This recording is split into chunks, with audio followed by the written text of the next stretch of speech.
sannan wannan ya ce Allah ya ƙara wa dokta lafiya ya yi wa hajiya rahama amin. Mutum ne kafiri yake son musulma sai aka hana shi aurenta sai ya yi musuluntar ƙarya ya aure ta suka bar gari sai ya koma kafirinsa suka ci gaba da zama, ya hukuncin auren kuma ya halatta a ƙawayenta wadda kuma ya halatta ƙawayenta wanda ba shaƙiƙanta ba su ƙaurace mata. Wassalamu alaikum. Yayin da ta yi haka ta ci gaba da zama, yayin da ya kafirta ya koma kafiri, wannan auren ya ɓaci, saboda haka zaman da suke ba zaman aure ba ne, wajibinta ta rabu da shi, wajibi shine ta rabu da shi.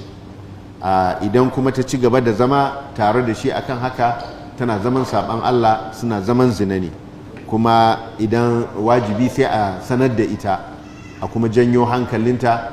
Idan ta ci gaba aka ga cewa ta kangare akan bin san zuciya take, wajibi a ƙaurace mata.